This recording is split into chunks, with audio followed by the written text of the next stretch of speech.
इंसान कहता है पैसा आए तो मैं कुछ करके दिखाऊं और पैसा कहता है कि तू कुछ कर तो फिर मैं आऊं। लेकिन यहां पे जो हो रहा है वो एक्चुअली इलीगल है। That is I am talking about financial fraud. आपको हैरानी होगी जान के कि इंडिया के 45% फाइनेंशियल फ्रॉड आपके ईस्टर्न कंट्रीज के अंदर हो रहे हैं। Myanmar, Laos, Cambodia. और देखने को यह मिल रहा है कि जिन भी सिचुएशंस के अंदर फाइनेंशियल फ्रॉड होते हैं हर जगह पे चाइनीज लैंग्वेज का इन्वॉल्वमेंट है। क्या ये कुछ सिंबल है? क्या चाइना एक विक्टिम कार्ड प्ले कर रहा है लेकिन खुद ही इन सिस्टम्स के अंदर इन्वॉल्व है, या फिर रियल में चाइना को भी डूब किया जा रहा है? चलिए पूरे मैटर को समझने की कोशिश करते हैं, कंप्लीट एनालिसिस करते हैं। देखिए, हमारे जो बेसिकली राजेश कुमार जी हैं, जो आपके साइबर क्राइम कोऑर्डिनेशन सेंटर के चीफ हैं, उनका ये कहना है कि इंडिया के 45% क्राइम जो है साइबर क्राइम, जिसमें फाइनेंशियल फ्रॉड इन्वॉल्व है, म्यांमार, कंबोडिया और लाओस जैसी कंट्री से एग्जीक्यूट किए जा रहे हैं। सवाल ये है कि यहाँ पे जो एप्स और वेबसाइट इन्वॉल्व हैं वहां पे चाइनीज लैंग्वेज का यूज भी किया जा रहा है। तो मतलब एशिया के इस रीजन के अंदर फाइनेंशियल फ्रॉड सबसे पीक लेवल पे है। अब सिर्फ इतना ही नहीं कि सारे लोग यहीं बैठ के ये टाइप के क्राइम एग्जीक्यूट करते हैं। No doubt yes, Indians are there on the Indian land itself, जो कि इस फाइनेंशियल क्राइम के अंदर इन्वॉल्व रहते हैं। मिस्टर कुमार का कहना है कि पहले 4 मंथ की अगर मैं बात करूं तो लगभग 1776 करोड़ का फाइनेंशियल फ्रॉड जो है ऑलरेडी हम देख चुके हैं, ऑब्जर्व कर चुके हैं। मतलब ये किसी इस तरीके से होता है, या तो स्टॉक मार्केट का कोई स्कैम हो गया, या इन्वेस्टमेंट स्कैम हो गया, रोमांस या कोई डेटिंग स्कैम हो गया, डिजिटल अरेस्ट टाइप का स्कैम हो गया। इन टाइप के अरेस्ट जो है देखने को मिल जाते हैं, इस टाइप के क्राइम जो है यहाँ पे देखने को मिल जाते हैं। इंपॉर्टेंट बात ये भी है कि फर्स्ट 24 आवर्स के अंदर ये क्राइम जो है वो जल्दी से रिपोर्ट भी नहीं होते, एंड विद इन 24 आवर्स जो आपका मनी है उसको ट्रैक करना काफी इंपॉसिबल हो जाता है, क्योंकि वो कैश में कन्वर्ट ऑलमोस्ट हो ही चुका होता है।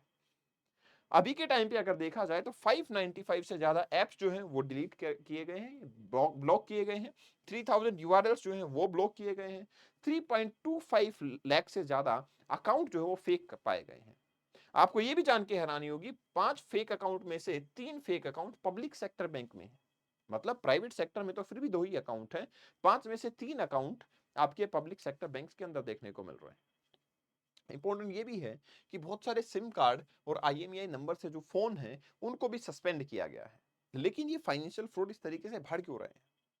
अराउंड 1000 पीपल को इसके अंदर अरेस्ट भी किया गया है। सवाल ये आता है कि फाइनेंशियल फ्रॉड क्यों बढ़ रहे हैं और हम अपने आप को कैसे प्रिवेंट कर सकते हैं। There are some step strategy जो हमें डेफिनेटली फॉलो करनी चाहिए, उससे हम अपने आप को प्रिवेंट कर सकते हैं।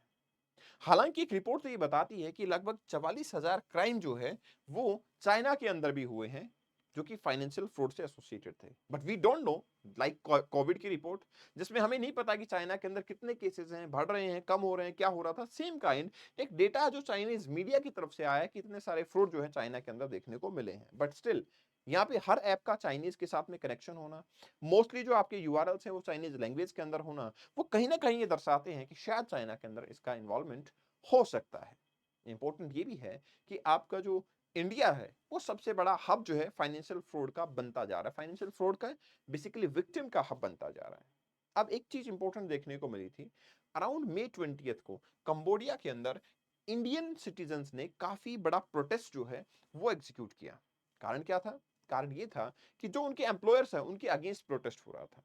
प्रोटेस्ट के अंदर ये सवाल उठाया गया, ये बेसिकली आवाज उठाई गई कि मोस्टली जो लोग जो हैं वो इलीगल तरीके से हायर किए गए हैं।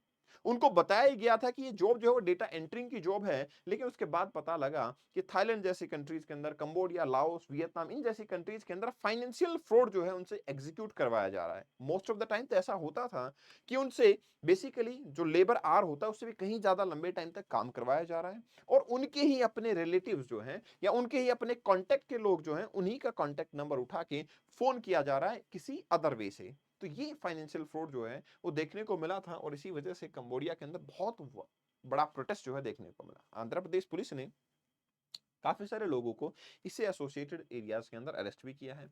360 इंडियंस जो हैं वो वापस भी लाए गए हैं। इसके साथ साथ में 60 इंडियंस वो भी हैं जो कि हमारे पास हमारी इंडियन एम्बेसी के अंदर कंबोडिया में देखने को मिल जाते हैं। तो ये कुछ कंट्रीज हैं जिनके लोकेशन आप देख सकते हो, लाओस है, वियतनाम है, कंबोडिया है। ये 3 ऐसी कंट्रीज हैं जिनमें फाइनेंशियल फ्रॉड जो है वो सबसे ज्यादा होते जा रहे हैं।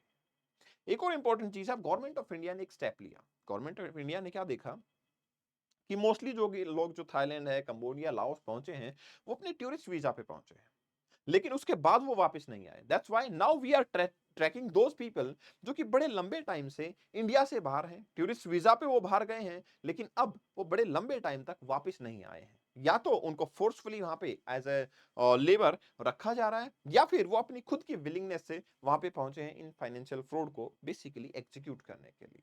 इंपॉर्टेंट ये भी है कि कुछ स्टेप्स जो हैं हम अपने लेवल पे भी ले सकते हैं ताकि हम अपने आप को फाइनेंशियल फ्रॉड से बचा सकें।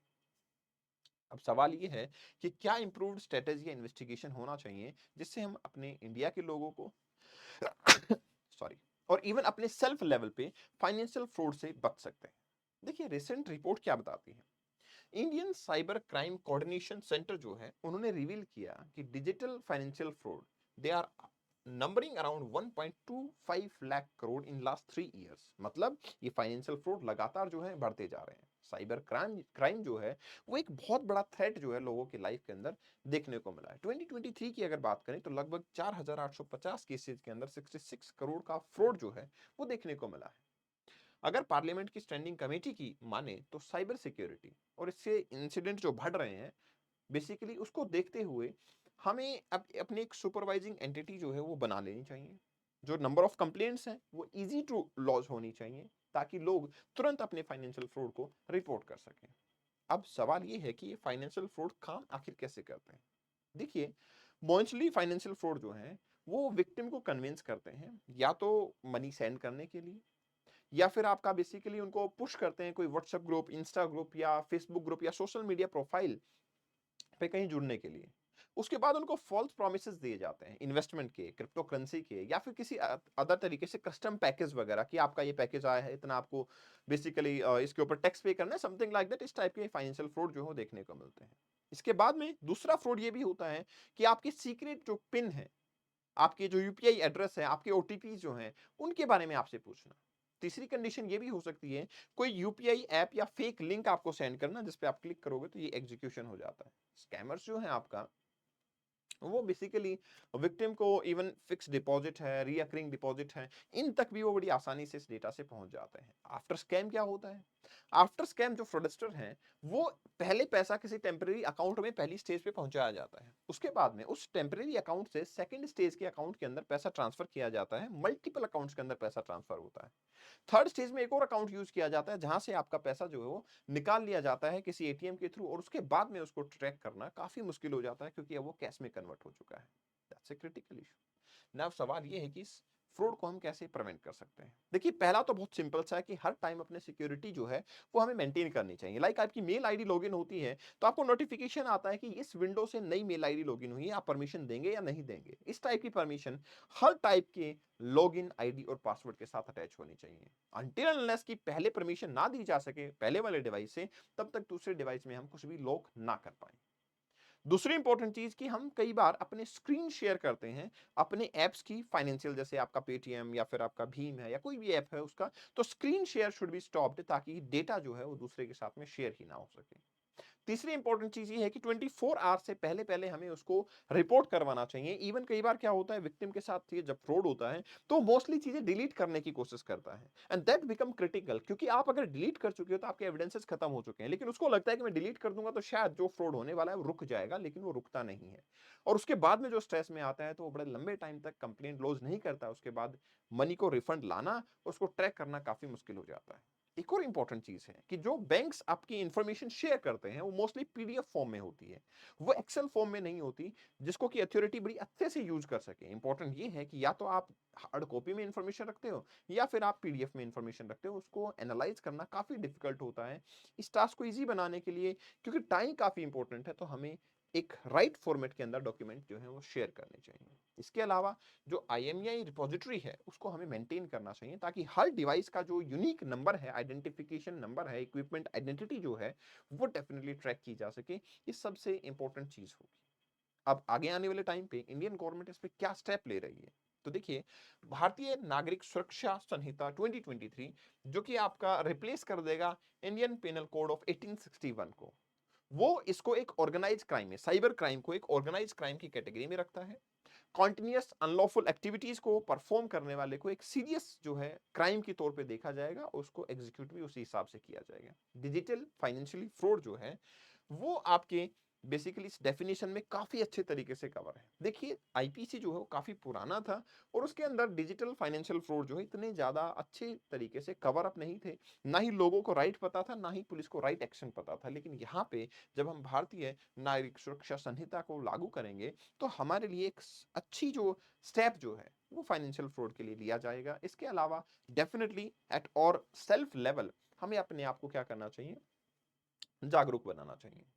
हमेशा बताया जाता है कि भाई हम किसी के साथ अपने सीक्रेट डिटेल्स जो है वो शेयर ना करें, दैट शुड बी देयर। लेकिन यहाँ पे सवाल ये है कि देखिए काफी बार ये न्यूज आती है कि रशिया जैसी कंट्रीज यूएस के इलेक्शन में इन्वॉल्व थी, लोकसभा इलेक्शन इंडिया में हो रहे हैं उसके अंदर चाइना इन्वॉल्व है। मतलब ये डिजिटल फ्रॉड जो है वो सिर्फ आपके फाइनेंशियल स्कैम तक लिमिटेड नहीं है, ये फ्रॉड जो है वो आपके लोकतंत्र को भी काफी हद तक क्षति पहुंचा सकते हैं। दैट्स व्हाई इंपॉर्टेंट ये होगा कोई भी अननेसेसरी लिंक जो होता है या अननेसेसरी ऐप होती है, आपको जब भी ये लगे कि ये समथिंग दिस इज क्रिटिकल तो उस पे आपको क्लिक नहीं करना। You shouldn't download these apps and you at least shouldn't log in them, ताकि आप अपनी पर्सनल डिटेल उस पे कभी भी शेयर ना करें। This is all for the session. इस सेशन की पीडीएफ को आप कपिल भारद्वाज फॉर यू से डाउनलोड कर सकते हैं। This is my insta handle where you can follow me. Thank you very much, best wishes.